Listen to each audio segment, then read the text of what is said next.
又到一年清明时，在这个缅怀先人的传统节日里，扫墓祭祖是重中之重。而2025年的清明节对于属猴的朋友来说，更有着特殊的意义，因为这一年生肖猴与流年太岁存在着复杂的关系，使得在清明节扫墓这一活动中，一些看似平常的细节都可能对属猴人的全年运势产生影响。接下来就让我们从清明节习俗、属猴人运势、风水运势以及五行命理等多方面来详细分析属猴人在2025年清明节扫墓时需要注意的要点。清明节又称踏青节、行清节、三月节、祭祖节等，源自上古时代的祖先信仰与春季礼俗，兼具自然与人文两大内涵，既是自然节气点，也是传统节日。扫墓祭祖与踏青郊游是其两大传统礼俗主题，历经数千年，一直传承至今。中国传统的清明扫墓习俗可追溯至周代，已有2500多年历史。在古代，扫墓祭祀十分讲究风水和礼节，有着严格的先后顺序，通常依次为整修墓地、上香、上肉、敬酒、拜祭、送别。随着时代变迁，如今的扫墓形式和内容已有所简化，但人们对先人的缅怀与敬意始终不变。在这一天，人们会携带酒食、果品、纸钱等物品前往墓地，先整修坟墓，培土除草，再为逝者烧香，供祭食物，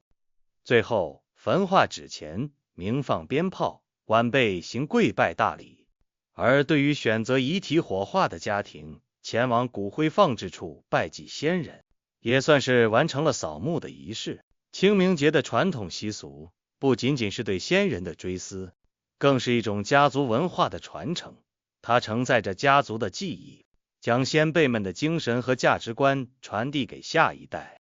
在风水命理的角度来看，清明扫墓也是阴阳两界沟通的一种方式，通过庄重的仪式获得先人的庇佑，维系家族的气运。2025年为乙巳蛇年，在12生肖中，蛇与猴存在着相合又相刑的复杂关系，这使得属猴人在这一年的运势呈现出吉凶参半的态势。从事业运势来看，受到吉星太阴的助力，属猴人在事业和财运上有机会遇到女性贵人，可能会得到女领导的提携，或是女同事的帮助。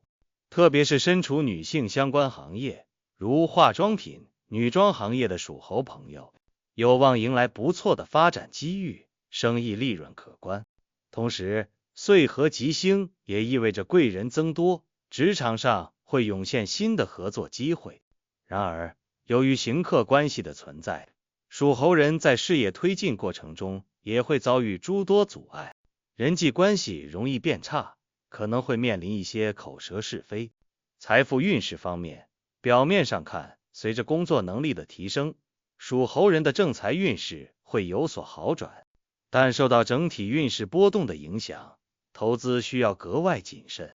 一些长远的投资项目建议暂时搁置，应将重点放在做好短线规划上。这一年并没有一夜暴富或飞来横财的机会，想要实现理想的财富目标，需要付出更多努力。此外，还要注意避免熟人借钱，以防最后钱财有去无回。感情运势上，岁合为半颗桃花星，单身的属猴人有机会遇到心仪对象，脱离单身行列，但受孤辰凶星影响，情感之路并非一帆风顺，可能会遭遇波折。单身者即便遇到互相倾心之人，相处过程中也可能受到第三人的干扰，比如有人背后嚼舌根，或是双方父母不满意等。对于情侣或夫妻来说，这一年容易出现彼此不信任、疑神疑鬼的情况，需要花费更多时间和精力去经营感情。健康运势方面，属猴人在2025年身体抵抗力较好，虽工作忙碌且出差频繁，但基本能应对自如，不影响身体健康。不过，仍需警惕五鬼凶星带来的精神压力。部分属猴人可能会因工作压力、人际关系以及感情问题，产生失眠、焦虑等症状，因此要及时调整心态，抒发心理压力。不同年份出生的属猴人在2025年的运势也各有差异。1932年出生的属猴人年事已高，虽无直接影响健康的凶星，但需警惕意外伤害。患有高血压、心血管疾病的要保持心情愉悦，避免激动。1944年出生的属猴人退休后生活丰富，但在参与活动或聚会时要注意言辞，避免透露个人财产和生活情况，以免招来麻烦。1956年出生的属猴人综合运势不错，退休后生活轻松，有兴趣爱好的可能会有发小财的机会，但要保持低调。1968年出生的属猴人在事业上会面临诸多困惑，与合作伙伴、员工易出现合同纠纷，钱财方面也会因资金周转不善而陷入困境，需避免盲目投资，提前规划流动资金。1980年出生的属猴人在工作中有好事发生，如获客户信赖，被领导提拔，但要注意防范小人背后诽谤，需恪守己身。1992年出生的属猴人在工作上有变动的可能，如入股、调动部门、跳槽创业等，需谨慎决策。感情方面，情侣间若不进一步发展，可能会遭遇第三者。2004年出生的属猴人在学习和工作运势上波动较大，虽有上进心，但过程并不顺利。在传统观念中，清明节扫墓是对先人的缅怀与敬重，也是祈求家族运势顺遂的重要方式。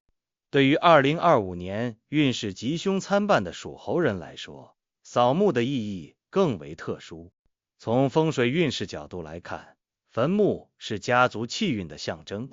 扫墓时对坟墓周边环境的维护，如清理杂草、修补洞穴等，都与家族风水息息相关。一个整洁完好的坟墓被认为能够凝聚家族的气场，有利于家族运势的提升。如果在扫墓过程中忽视这些细节，导致坟墓环境不佳，可能会影响家族气运，进而对属猴人的个人运势产生负面影响。从五行命理角度分析，2025年乙巳蛇年，五行属木火，属猴人五行属金，木火与金之间存在着相生相克的关系。在清明节这个特殊的时间节点，与先人的沟通交流方式可能会影响到五行气场的平衡。若能遵循传统习俗，以恰当的方式扫墓祭祀，有助于调节自身的五行气场，增强运势。反之，若行为不当，可能会打破五行平衡，使原本就复杂的运势更加动荡。具体到扫墓的各个环节，从祭品的选择、烧纸的讲究，到墓地行为和返程注意事项，每一步都可能对属猴人的运势产生影响。例如，选择合适的祭品，能够表达对先人的诚意，从而获得先人的庇佑；而错误的祭品选择，可能会被视为不尊重先人，影响家族气运。烧纸时若不遵循传统，如烧带字的纸张、塑料材质的冥币等，可能会破坏风水气场，给属猴人带来不利影响。在墓地的行为举止，如谨言慎行，避免触犯禁忌，有助于维护良好的风水氛围。反之，则可能冲撞阴气，影响自身运势。返程时，注意避免将墓地的阴气带回家中，能够保持家中气场的稳定，对属猴人的生活和运势也有着积极作用。传统上有早清明晚11的说法，但今年较为特殊。由于清明节当日存在日冲煞的情况，太阳西斜后阳气渐弱，阴气渐长，因此属猴人祭祀最好在午时11点到1点之前完成，最迟也不要超过未时下午1点到3点。若时间来不及，宁可择日再行扫墓，也不要在黄昏之后前往墓地。特别是在阴气最盛的申时，下午3点到5点，属猴人更要避免前往，以免冲撞阴气，影响自身运势。今年清明木气过旺，在祭品选择上需格外注意，应避免选择空心水果，如西瓜、哈密瓜等，因为空心之物易招邪气。带刺鲜花如玫瑰、月季等也不宜选用，以防冲撞祖先。荤腥祭品同样要避免，以免招引游魂野鬼。建议选择当季新鲜水果，如苹果、橘子等，搭配清爽可口的时令糕点，以表达对先人的虔诚心意。祭祀重在心意，而非比拼奢华，一份真诚的孝心远胜于堆砌的贡品。烧纸钱虽是常见的祭祀方式，但其中也有诸多讲究。今年切记烧带字的纸张，如报纸、书本等。民间传说甲辰年为金帛押运，带字纸张可能会给先人带来负面影响。同时，塑料材质的冥币也不宜焚烧，因其燃烧产生的黑烟会污染风水气场。建议使用传统的竹浆黄纸和面额普通的冥币，并将冥币整齐装入素色信封后再进行焚烧，这样既表达了对先人的尊重，也有利于保护环境和风水。在墓地，属猴人要时刻保持敬畏之心，谨言慎行，切勿用手机对着墓碑拍照，电子设备的辐射可能惊扰亡灵。不可坐在坟前的供桌上休息，这是对先人的不尊重。更不能将婴儿的尿布、奶瓶等物品放置在坟头，因为婴儿用品带有污秽之气，不宜靠近祖先。此外，在墓地行走时要注意，不要踩到别人家的墓或踢到别人家墓上的贡品，不要在墓地处嬉笑打闹，切勿随便乱说话，对故去的人要有恭敬之心，也不要脚踩墓碑或者手扶墓碑，更不可对别的墓地发表评论。遇到路边有坟墓时，行走或是站立都应毕恭毕敬，表情严肃。扫墓回家途中，属猴人也不可掉以轻心，不要直接回家，最好先在外面稍作停留，再返回家中。也不要中途去别人家串门，更不能提着祭品去超市等公共场所。回家前，应在门口跺3脚，抖落鞋底沾染的泥土，避免将墓地的泥土带回家中。当天穿过的衣服最好当天清洗，特别是裤脚沾染草籽的，要仔细检查清理，以防将墓地之物带回家，影响家中气场。2025年清明节对于属猴人来说至关重要，扫墓过程中的每一个细节都可能关联着全年的运势。通过遵循传统习俗，谨慎选择时间、祭品，注意烧纸方式、墓地行为以及返程事项，属猴人能够在缅怀先人的同时，调节自身运势，为新的一年迎来好的开端。希望属猴的朋友们在2025年都能顺遂如意。若想了解更多关于生肖运势、风水命理等方面的知识，欢迎持续关注我们的平台，获取更多精彩内容。